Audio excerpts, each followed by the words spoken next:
ఇక ఆంధ్రజ్యోతిలో చూద్దాం. ఇక కలెక్టర్ సార్కే సమస్యలు చెబుతాం.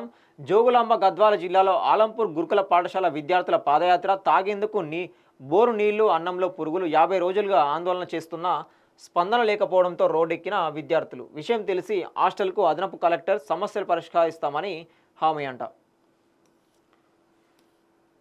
ఇక ఇరు దేశాలకు నష్టమే. అమెరికాలో వినియోగదారులపై అధిక ధరల భారం.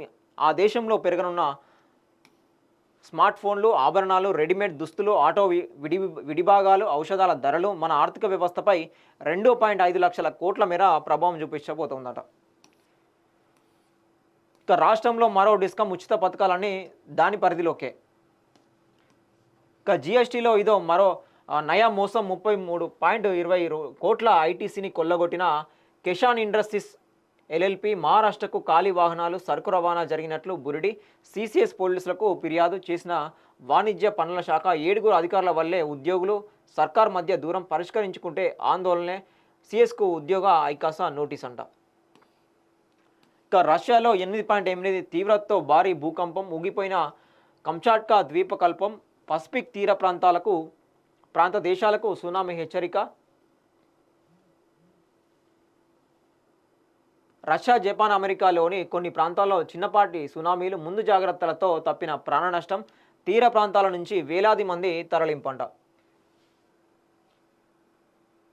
ఇక ఎమ్మెల్యేల అనర్హత అంశంపై నేడు సుప్రీం తుది తీర్పు. స్పీకర్ కాలయాపనపై గతంలో ధర్మాసనం కీలక వ్యాఖ్యలు. అసెంబ్లీలో సీఎం చేసిన వ్యాఖ్యలపైన తీవ్ర అభ్యంతరం. తీర్పు ఇవ్వనున్న సిజేఐ జస్టిస్ బిఆర్ గవాయ్ ధర్మాసనం. ఇక తెలంగాణ ఎమ్మెల్యేల అనర్హత అంశంపై ఏదైతే ఉన్నదో కీలకమైన అంశము. ఇక్కడ మనకి 2 ప్రధానంగా కనబడుతూ ఉన్నాయి. ఈరోజు కాళేశ్వరం కమిషన్ సంబంధించి నివేదిక ఒకటి సమర్పించబోతూ ఉన్నారు. అదేవిధంగా ఇంకొకటి ఈ ఎమ్మెల్యేల అనర్హత అంశంపై నేడు సుప్రీం తుది తీర్పు ఇవ్వబోతూ ఉన్నది తెలుస్తూ ఉన్నాయి. ఇది రోజు 2 మనకి ప్రధానంగా అంశాలు కనిపిస్తూ ఉన్నాయి.